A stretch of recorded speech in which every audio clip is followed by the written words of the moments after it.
जब मैं 19 साल का हुआ तो मेरी मौसी हमारे घर में ही काम करती थी। मेरे माँ बाप कुछ महीनों के लिए इंडिया से बाहर गए थे। मौसी 40 साल की खूबसूरत महिला थी। वह हमेशा मुझे नहलाने की जिद करती थी। वह यह समझने को तैयार नहीं थी कि अब मैं बड़ा हो गया हूँ। ऐसे ही एक दिन उसने मुझसे कहा, जब तुम छोटे थे तो मैं तुम्हें अपने कंधे पर बैठाकर खिलाया है। मैंने कहा, मौसी मुझे शर्मिंदा मत करो। फिर भी मौसी न मानी और नहाते वक्त मेरा इतना बड़ा देखकर वहीं पर। मेरा नाम साहिल है। मेरी उम्र अभी 19 साल है। दोस्तों कहते हैं कि मौसी माँ का दूसरा रूप होती है, लेकिन मैंने कभी नहीं सोचा था कि मुझे अपनी मौसी के साथ यह सब करने का मौका मिलेगा। मुझे नहीं पता था जिसने बचपन में मेरा इतना ख्याल रखा उसका मेरे प्रति नजरिया इस तरह बदल जाएगा। एक बार मेरे माता पिता 2 महीने के लिए विदेश चले गए। इसी बीच माँ ने घर का काम देखने के लिए एक नौकरानी भेज दी। दूसरे दिन सुबह के 9 बजे घर की घंटी बजी तो मम्मी पापा विदेश चले गए थे। इसीलिए मैंने जैसा ही दरवाजा खोला तो देख मेरे सामने एक लंबी सी सुंदर बदन वाली खूबसूरत औरत खड़ी है। वे बोली, इस घर में एक नौकरानी की जरूरत थी ना। मैंने कहा, मेरी माँ ने आपको बुलाया होगा। फिर मैंने उस औरत को तुरंत अपने घर के अंदर बुला लिया। फिर मैंने उसे घर की रसोई दिखाई, लेकिन वह औरत कुछ ज्यादा ही तेज निकली। उसे तुरंत पता चल जाता था कि रसोई में क्या चीज कहाँ रखी है। फिर मैं अपनी माँ को फोन करके बताया कि घर में नौकरानी आई है। नौकरानी के आने की खबर सुनकर माँ की चिंता दूर हो गई। दिन भर के काम के बाद जब शाम को नौकरानी के काम से छुट्टी का समय आया, फिर उसने कहा, साहिल मैं सुबह से तुम्हारे साथ हूँ, लेकिन तुम अभी भी मुझे पहचान नहीं पाए। उसकी बात सुनकर मैं हैरान हो गया।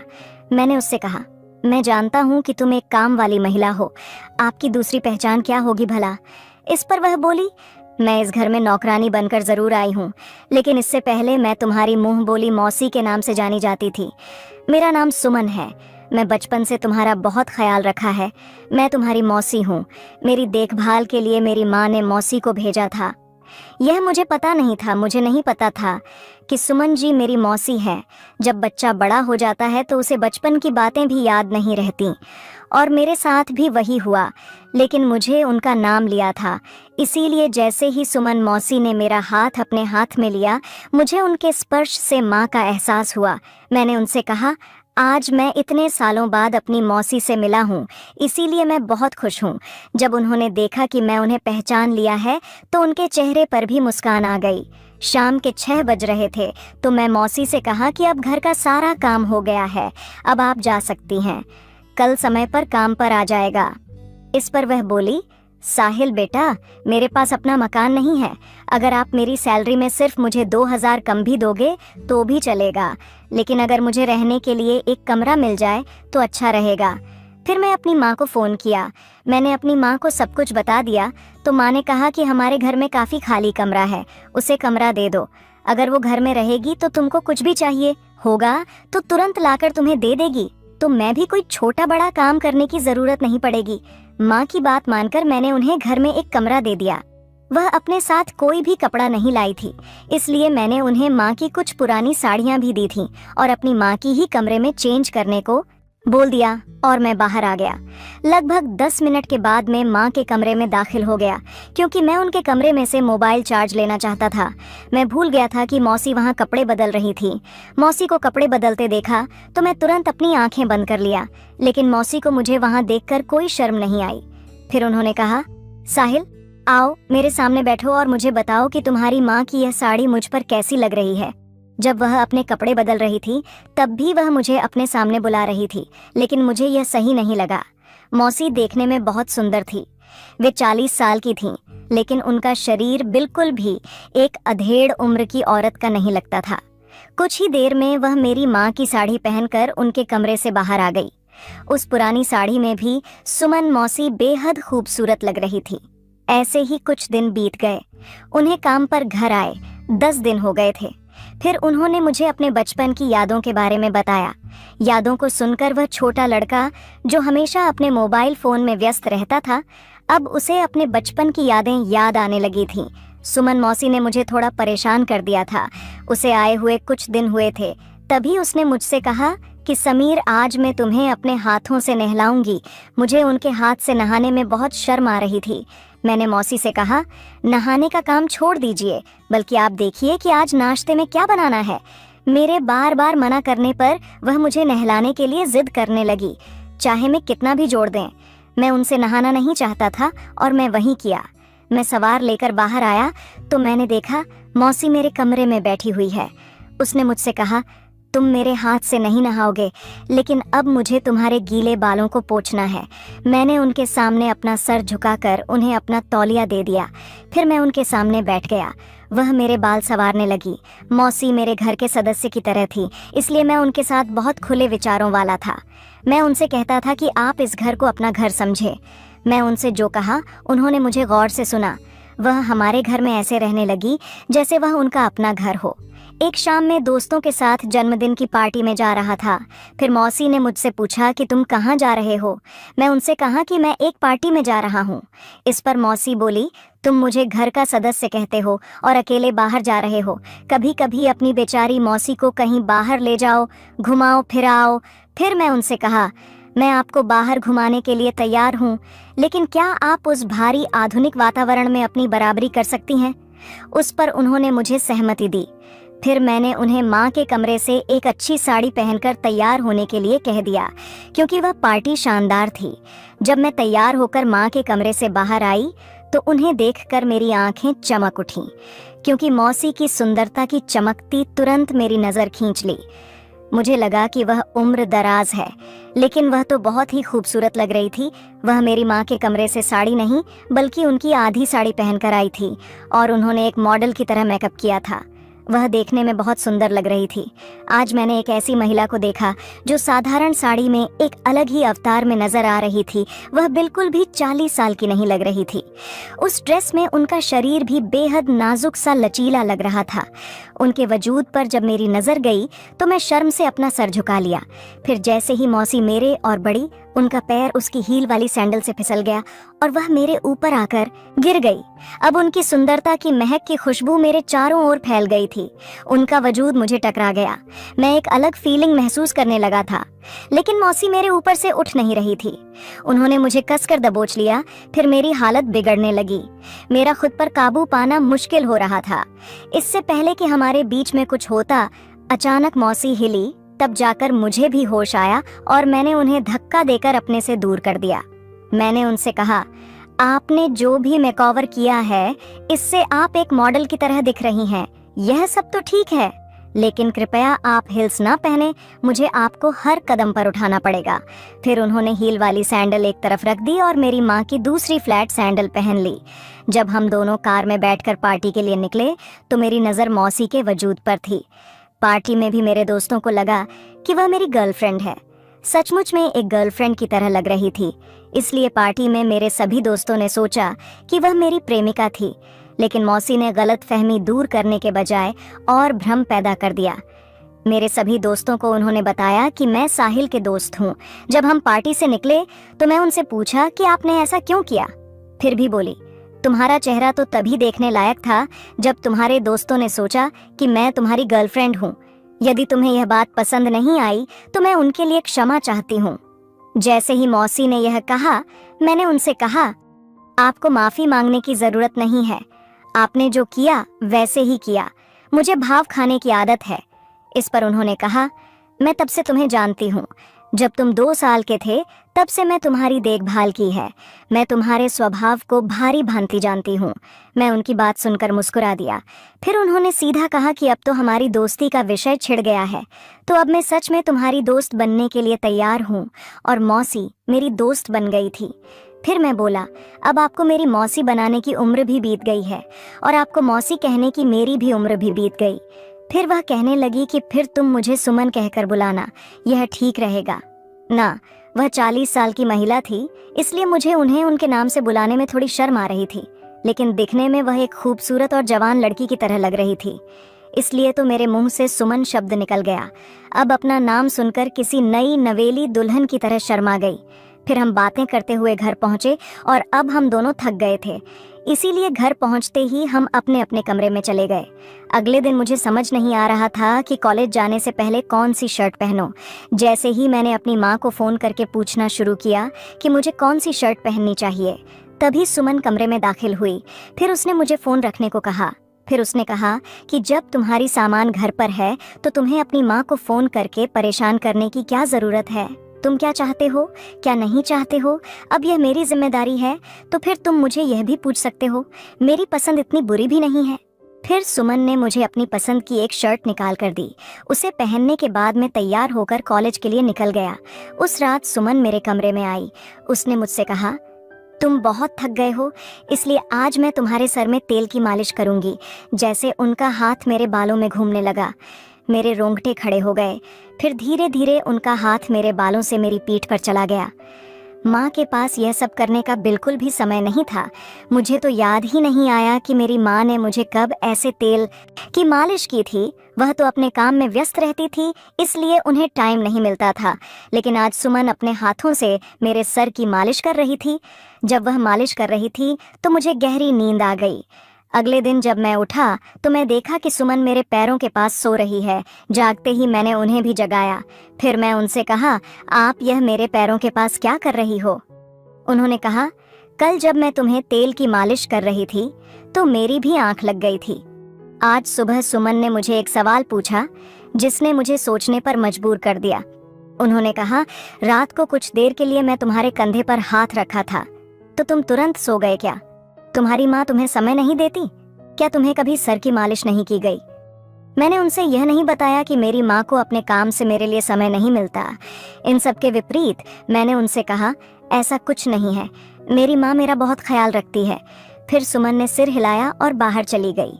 कुछ ही देर में हम दोनों नाश्ते की टेबल पर बैठ गए। तभी घर की घंटी बजी और मम्मी पापा दोनों घर आ गए। मैं अपने माता पिता को देखकर बहुत खुश हुआ। जब माँ और पापा दोनों घर आए तो पापा की नज़र भी मेरी तरफ से हटकर सुमन जी पर थी। वह उन्हें ऊपर से नीचे तक देख रहे थे और आज तो वह और भी खूबसूरत लग रही थी। पापा की नज़रें उन पर से हटाने के लिए मैं पापा की गले लग गया। माँ सुमन जी को बहुत अच्छे से जानती थी, इसीलिए माँ उनके गले से लग गई। उसी दिन रात को भोजन करते समय वे पापा को फिर से अलग तरह की नज़रों से सुमन की ओर देखते हुए देखा। मुझे समझ में नहीं आ रहा था कि वह उन्हें इतने ध्यान से क्यों घूर रहे हैं। उनका इस तरह उन्हें घूरना मुझे परेशान कर रहा था। रात को खाना खाने के बाद भी अपने कमरे में चले गए, लेकिन सुमन अभी किचन की सफाई कर रही थी। किचन साफ करने के बाद वह अपने कमरे में चली गई। कुछ देर बाद में भी उनसे मिलने उनके कमरे में चला गया, क्योंकि आज हमारे पास कहने को कुछ था। सुमन मुझे अपने कमरे में देखकर चौंक गई। फिर मैं उनसे कहा, आपको इतना डरने की जरूरत नहीं है, मैं हूँ आपका साहिल। इस पर सुमन बोली, तुम इतने अचानक से आए कि मैं थोड़ी डर गई थी। बताओ, कुछ काम था क्या? मैंने कहा, नहीं सुमन, कोई काम नहीं था। हमने आज ज्यादा बात नहीं की, इसीलिए मैं आपसे मिलने आ गया। और उन्होंने कहा, ठीक है, अगर तुम्हें मेरी ज़रूरत हो तो आधी रात को भी मुझे फ़ोन कर सकते हो, मैं तुम्हारे लिए ही यहाँ पर हूँ। मुझे बिना कोई सवाल किया वह मेरी बात मान गई। फिर मैं तुरंत उसके कमरे से निकल गया। अगले दिन सुबह के 10 बजे अभी तक नाश्ता नहीं बना था। सुमन जी जो हर दिन मेरे लिए 8 बजे नाश्ता लाती थी, आज 9 बजे तक नाश्ता नहीं लाई थी। इसलिए मैं रसोई में यह देखने गया कि नाश्ते में देर क्यों हो रही है। मैं जैसे ही किचन में गया तो देखा कि सुमन अपना चेहरा नीचे की यहीं खड़ी थी। वह गहरी सोच में पड़ी थी। मैंने उनसे पूछा कि क्या हुआ? फिर वह बोली, तुम्हारे पापा मैं आगे कुछ कहने वाली थी कि तभी पापा रसोई में आ गए। पापा को देखकर उन्होंने अपना सर मेरी ओर से घुमा लिया। कल जब से पापा घर आए हैं तब से पापा की बुरी नज़र सुमन जी पर थी। मैं उसे पर उनकी बुरी नज़र देख सकता था। सुमन सिर्फ मेरी मौसी नहीं थी, बल्कि अब हमारे बीच दोस्ती हो गई थी। मैं उसके साथ इस तरह दूर व्यवहार होते नहीं देख सकता था। मैं जानना चाहता था कि एक दिन में पापा ने उसके साथ ऐसा क्या किया कि वह इतनी डर गई। मैं आज रात सोने के लिए अपने कमरे में चला गया, लेकिन मेरा मन बेचैन हो रहा था। मैंने सोचा कि मुझे सुमन को देखना चाहिए, इसीलिए मैं अपना कमरा छोड़कर सीधा सुमन के कमरे में चला गया। जब उनके कमरे के पास पहुंचा तो देख मेरे पापा सुमन जी के कमरे में थे। उन्होंने उनके हाथों में ढेर सारे नोट रख दिए और कहा, पापा ने उसके साथ कुछ गलत तो नहीं किया? पापा ने अचानक इतने पैसे क्यों दे रहे थे? सामने का दृश्य देखकर मेरे मन में एक पक्ष उठा। सुमन जी पापा से कह रही थी कि जब तक मैं साहिल से नहीं मिलूंगी मैं इस घर से नहीं जाऊंगी। फिर मैं सोचने लगा कि शायद वह मुझसे प्यार करने लगी है, इसलिए बिना समय बर्बाद किया मैं उसके कमरे में चला गया। फिर मैंने पापा से कहा, आप सुमन के साथ क्या कर रहे हैं? मैंने पापा से सवाल किया तो मम्मी भी कमरे में आ गई। जब उन्होंने मुझे वहां देखा तो उनके चेहरे पर 12 बज गए थे। माँ और पापा के चेहरे पर और अधिक परेशानी नजर आने लगी। फिर मेरे माता पिता मुझसे कह रहे थे, तुम अपने कमरे में जाओ। मैंने उनसे कहा, मैं अब बच्चा नहीं हूँ, मैं जानना चाहता हूँ कि यह क्या हो रहा है और आपने सुमन के साथ क्या किया है। तभी सुमन मेरे पास आई और मेरे गले से लगकर रोने लगी। फिर सुमन कहने लगी, साहिल, तुम ही हो इस घर में जो मुझे समझते हो। जब से मैं इस घर में आई हूँ मैं तुम्हें इन लोगों के बारे में सच्चाई बताना चाहती हूँ, लेकिन मैं एक इंसान होने के नाते चुप रही। सुमन ने कुछ शब्द कहे और फिर मेरी गर्दन से चिपक कर रोने लगी। मैंने भी अपने माता पिता के सामने उसे अपनी बाहों में ले लिया और अपने माता पिता से कहा कि अगर आप किसी गरीब महिला के साथ कुछ भी गलत करोगे तो मैं ऐसे बर्दाश्त नहीं करूँगा। तब माँ सुमन से कहा, बेहतर होगा कि तुम चुप रहो और यहाँ से चली जाओ। अचानक सुमन मेरी माँ पर चिल्लाने लगी। उसने कहा कि अब मैं चुप नहीं रहूँगी, मैं साहिल को तुम्हारी सारी सच्चाई बताकर रहूँगी। फिर वह कहने लगी, शायद तुम अपनी अमीर माँ बाप के बेटे नहीं हो, तुम मेरी बड़ी बहन के बेटे हो। तुम्हारी माँ का नाम सुशीला है। सुशीला कुछ साल पहले घर में काम कर रही थी। उसने 2 जुड़वा बच्चों को जन्म दिया था। उनमें से एक को तुम्हारे पापा ने तुम्हें गोद दे दिया। अब मैं तुम्हारे दूसरे भाई की देखभाल करती हूँ। मैं तुम्हारी भी अच्छी देखभाल करूँगी। तुम अभी मेरे साथ आओ। मैं सुमन को अपने से दूर कर दिया। फिर मैं उनसे कहा, मुझे आपकी बातों पर भरोसा है, आप मेरी मौसी ही होगी, लेकिन मैं आपके साथ आकर अपनी ज़िंदगी ख़राब नहीं करना चाहता। आप यह गलत कह रही हैं कि यह मेरे माता पिता नहीं हैं। आप उन्हें धमकी दे रही हैं कि आप मुझे सच बता देंगे कि मैं उनका बेटा नहीं हूँ। इसीलिए मुझे खोने से डरते थे, क्योंकि उन्होंने एक माँ और पिता की तरह मेरा ख्याल रखा है। अब मैं सारी सच्चाई जान गया हूँ और आपके मुंह से सुनने में मुझे कोई आपत्ति नहीं है, क्योंकि मेरे माता पिता ने मुझे मेरे सोच से भी अधिक अच्छा जीवन दिया है। फिर माँ और पिताजी मौसी को पुलिस को देने जा रहे थे, लेकिन मेरे जुड़वा भाई के कारण उन्होंने उसे छोड़ दिया, क्योंकि वह उसकी देखभाल कर रही थी। ऐसे ही कुछ पैसे उसने कुछ साल पहले मेरे माता पिता से लिए थे। मेरे जन्म के बाद माँ का निधन हो गया। सुमन ने मेरे बड़े भाई की ठीक से देखभाल नहीं कि, उसने उसे उचित संस्कार नहीं दिए थे और इसीलिए आज उसकी हालत खराब थी। मेरा भाई गलत संगत में पड़ गया था। वह इधर से उधर से चोरी करके अपना मनोरंजन करती थी और अब भी वह मेरे माता पिता से पैसे हड़पने के लिए आई थी। उसने घर से कुछ गहने चुरा लिए थे। वह उससे संतुष्ट नहीं थी। उसने मेरे माता पिता से 20 लाख रुपए की मांग की थी, लेकिन इस बार मेरे माता पिता ने उसे मना कर दिया। इसीलिए तो उन्हें धमकी दे रही थी और मेरे माँ पापा उससे कुछ पैसे देकर हमारे घर से बाहर निकाल रहे थे। उसने मेरे भरोसा जीतने की अच्छी कोशिश की थी। वह मुझे अपने प्यार के जाल में फंसाना चाहती थी, लेकिन जैसे ही उसकी सच्चाई सामने आई तो मेरे मन से उनके लिए प्यार निकल गया।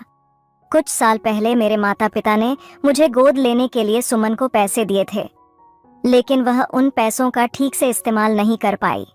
ना ही वह मेरे बड़े भाई को अच्छी परवरिश दे पाए। अगर उन्होंने समय रहते हुए उस पैसे और समय की कदर की होती तो आज मेरा बड़ा भाई बेहतर रास्ते पर होता, लेकिन मौसी से ना तो उसे अच्छे संस्कार दे और ना ही अच्छी शिक्षा दी।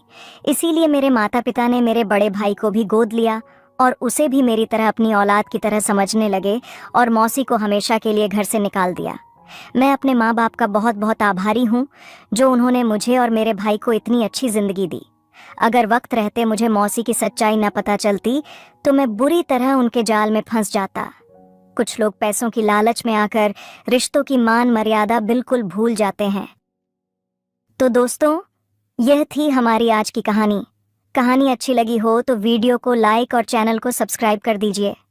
धन्यवाद।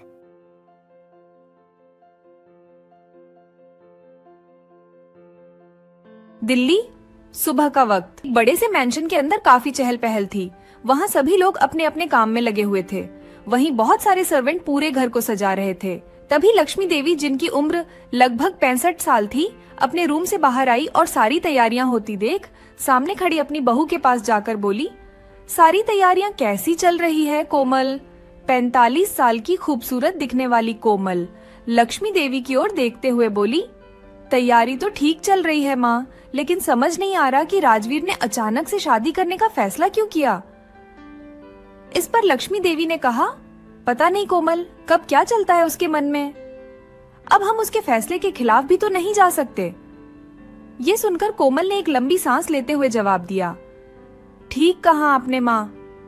खैर छोड़िए, मैं बाकी की तैयारी देखती हूँ। कोमल की बात सुनते ही लक्ष्मी देवी बोली, ठीक है। लक्ष्मी देवी राजवीर की दादी और कोमल राजवीर की सौतेली माँ है।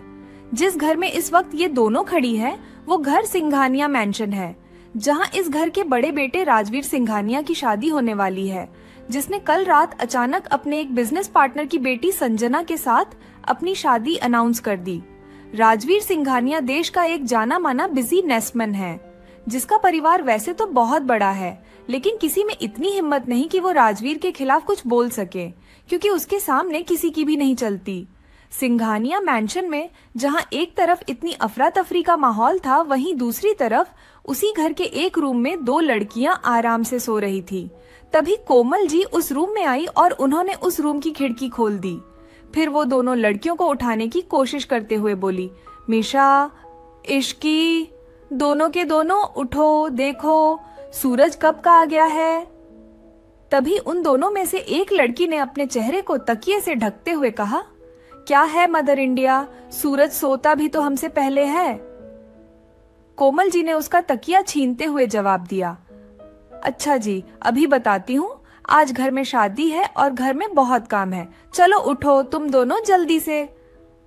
तभी कोमल जी की नजर उस दूसरी लड़की पर गई और वो उसे गौर से देखते हुए बोली, और इसे देखो कैसे आराम से सो रही हैं। इश्की, उठो बेटा। तभी वो लड़की जिसका नाम इश्की था अपने सुअर में बोली, आंटी बस थोड़ी सी देर और, कल ही तो हमारी एग्जाम खत्म हुए हैं, थोड़ा तो सो लेने दीजिए। उन दोनों की बातें सुनकर कोमल को इरिटेशन होने लगी और वो चिल्लाते हुए बोली, नहीं, बिल्कुल नहीं, घर में शादी है और तुम दोनों को देखो अब तक सो रही हो, इतना सारा काम पड़ा है अभी। तभी मिशा अपनी आंखें मलते हुए उठकर बोली, शादी? ये भला कैसी शादी हुई? एक दिन पहले बताया जा रहा है कि कल शादी है। वैसे भी मुझे वो चलती फिरती लिपस्टिक की दुकान बिल्कुल भी नहीं पसंद। ये है मिशा, जिसकी उम्र 20 साल है और ये राजवीर की सौतेली बहन है। ये दिखने में तो काफी सुंदर है, लेकिन जरा भी लड़कियों की तरह नहीं रहती। आम लड़कियों की तरह शॉपिंग करना, मेकअप करना या ड्रेसअप होना उसे जरा भी पसंद नहीं है। ये ज्यादातर टॉमबॉय की तरह ही रहती है। मिशा की बात सुनकर कोमल जी हल्की सी स्माइल करते हुए बोली, बेटा, तुम्हारे पसंद करने या न करने से क्या हो जाएगा? वो राजवीर को पसंद है, और वैसे भी क्या तुम कुछ कह सकती हो राजवीर से? तभी इश्की ने भी उठते हुए हंसकर कहा, उस डीवेल से ये बात करेगी? आंटी, शायद आप भूल रही हैं, हमारी मिशा सिर्फ हमारे सामने ही शेर बनती है, अपने भाई के सामने जाकर तो एकदम भीगी बिल्ली बन जाती है। ये है इश्की, मिशा की बेस्ट फ्रेंड, जो अक्सर एग्जाम टाइम में मिशा के साथ उसके घर रहने आती रहती है।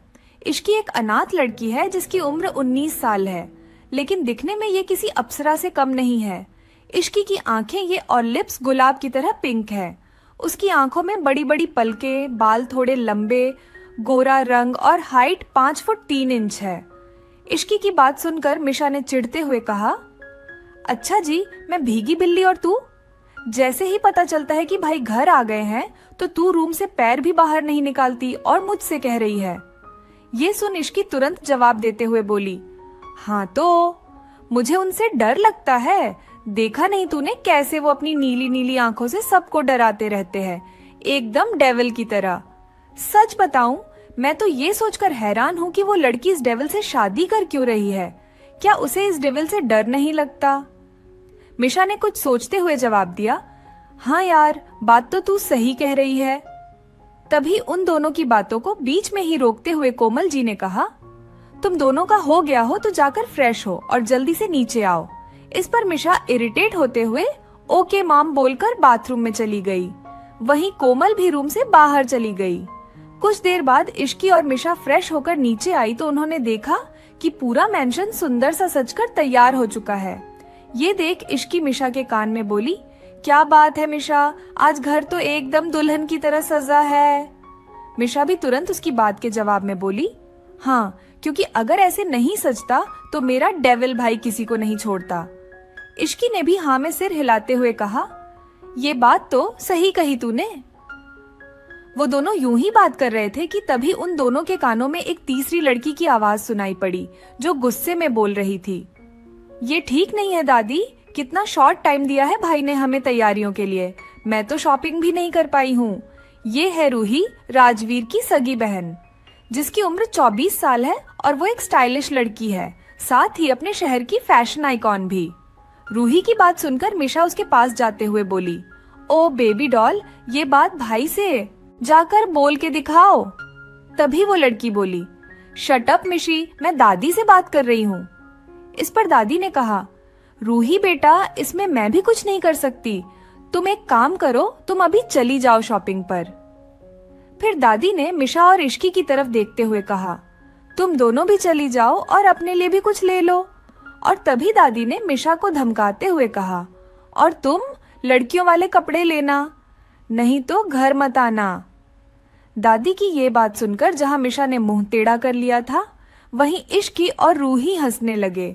उसके बाद इश्की, मिशा और रूही वहां से सीधे मॉल के लिए निकल गई। वो तीनों कुछ ही देर में शॉपिंग मॉल पहुंच गए थे। मिशा और रूही शॉपिंग करने में लगे थे, लेकिन इश्की ने अपने लिए कुछ नहीं लिया क्योंकि उसके पास ज्यादा पैसे नहीं थे। वो एक ही जगह पर खड़े होकर कुछ सोच रही थी कि तभी रूही उसके पास आई। रूही ने अपने हाथ में एक लहंगा पकड़ा हुआ था, जिसे वो इश्की के ऊपर लगाकर देखते हुए बोली, ये लहंगा तुम पर बहुत अच्छा लग रहा है इश्की, ये मैं तुम्हारे लिए ले रही हूँ, ओके। ये सुनते ही इश्की उसे मना करते हुए बोली, अरे नहीं दी, मेरे पास बहुत से कपड़े हैं, मैं उनमें से कुछ पहन लूंगी, आप अपने लिए देख लीजिए। तो रूही उसे डांटते हुए बोली, शट अप, मैंने कहा ना, ये मैं तुम्हारे लिए ले रही हूँ एंड दैट्स फाइनल। तभी मिशा वहां आकर बोली, हाँ यार इश्की ले ले, वैसे भी ये कभी कभी किसी के लिए कुछ करती है। रूही ने मिशा पर गुस्सा करते हुए कहा, shut up Mishi, otherwise I will break your teeth. Ruhi की बात सुनकर मिशा चुप हो गई और तीनों अपनी शॉपिंग पूरी करने में लग गए। सिंघानिया मैंशन में शॉपिंग से वापस आकर इश्की सीधे मिशा के रूम की तरफ जाने लगी, लेकिन उसका ध्यान पूरी तरह से उसके फोन में था। अचानक ही वो किसी से जा टकराई और गिरने के डर से इश्की ने अपनी आंखें कसकर बंद कर ली, लेकिन तभी उसे फील हुआ कि वो जमीन पर गिरी ही नहीं बल्कि किसी ने उसे गिरने से बचा लिया है। ये एहसास होते ही इश्की ने अपनी आंखें खोली और सामने खड़े इंसान को देखकर वो डर से कांप उठी। कौन था वो इंसान जिसने इश्की को गिरने से बचाया था? शॉपिंग के बाद इश्की, रूही और मिशा घर वापस आ चुके थे। इश्की अपनी ही धुन में कमरे की तरफ चली जा रही थी कि तभी अचानक ही वो किसी से जा टकराई और गिरने के डर से उसने अपनी आंखें कसकर बंद कर ली, लेकिन तभी उसे फील हुआ कि वो जमीन पर गिरी ही नहीं बल्कि किसी ने उसे गिरने से बचा लिया है। ये एहसास होते ही इश्की ने अपनी आंखें खोली और सामने खड़े इंसान को देखकर वो डर से कांप उठी, क्योंकि उसके सामने खड़ा था राजवीर सिंघानिया, जिसका चेहरा देखकर इश्की डरते हुए मन ही मन बोली, ओ गॉड, मुझे इस डेविल से ही टकराना था, अब मेरा क्या होगा? प्लीज भगवान जी बचा लेना मुझे, कहीं ये डेविल आज मुझे कच्चा ना खा जाए। इश्की लगातार अपने मन में प्रे किए जा रही थी। वहीं सामने खड़ा राजवीर तो जैसे इश्की में खो ही गया था, वो एक तक इश्की को ही देखे जा रहा था। राजवीर सिंघानिया की age 29, height 6 foot 1 inch, 8 pack abs और मस्कुलर बॉडी थी। उसकी नीली आंखें और गोरा रंग देखकर कोई भी लड़की उसकी दीवानी होने से खुद को रोक नहीं पाती थी, लेकिन इस वक्त हैंडसम सा दिखने वाले इस डेविल ने इश्की को अपने मजबूत हाथों से पकड़ा हुआ था और उसे एक तक देखे जा रहा था। वहीं इश्की का डर से बुरा हाल हो रहा था, क्योंकि पिछले कुछ दिनों में उसने राजवीर के गुस्से के कई नमूने भी देख लिए थे। तभी इश्की ने अपने डर पर काबू करने की कोशिश करते हुए अपनी सारी हिम्मत जुटाकर राजवीर से कहा, मिस्टर सिंघानिया, मुझे छोड़िए प्लीज। इश्की की बात सुनकर राजवीर होश में आया और उसने इश्की को छोड़ दिया। राजवीर की बाहों से छूटते ही इश्की राजवीर को सॉरी बोलकर वहां से भाग खड़ी हुई, लेकिन राजवीर इश्की को तब तक देखता रहा जब तक वो अपने रूम के अंदर चली नहीं गई। उसके जाने के बाद राजवीर भी अपने रूम में चला गया और अपने असिस्टेंट समर को कॉल करने लगा। समर के कॉल रिसीव करते ही राजवीर बोला, जो काम दिया था वो कब तक होगा? ज्यादा वक्त नहीं है मेरे पास, सामने से समर ने जवाब दिया। ऑलमोस्ट हो गया है सर, रात तक आपके पास होगा। राजवीर ने एक गहरी सांस लेते हुए कहा, ओके जल्दी खत्म करो उसे। ये बोलते ही उसने कॉल को कट कर दिया। कॉल कट करते ही राजवीर अपने रूम से एट टाच स्टडी रूम की तरफ चला गया, जहां की एक वॉल पर इश्की की बड़ी सी फोटो लगी हुई थी। इस फोटो के करीब जाकर राजवीर उसे छूते हुए बोला, बस आज की रात, उसके बाद तुम हमेशा के लिए मेरी बन जाओगी। तुम्हारे नाम के साथ मेरा नाम जुड़ जाएगा। मैं तुम्हें बता भी नहीं सकता कि जब से मैंने तुम्हें देखा है, मैं तुमसे कितना प्यार करने लगा हूं। मुझे तो पता भी नहीं चला कि ये दिल कब तुम पर आ गया। राजवीर यूं ही उस फोटो से बात करता रहा और देखते ही देखते शाम हो गई। घर के सभी लोग और भी ज्यादा बिजी हो गए। अब तक संजना भी यहाँ आ चुकी थी और एक रूम में दुल्हन की तरह तैयार हो रही थी। उसके आसपास उसकी सभी दोस्त बैठी हुई थी। तभी संजना की एक दोस्त बोली, यार संजना, मानना पड़ेगा तुझे, फाइनली तू राजवीर सिंघानिया से शादी करने वाली है।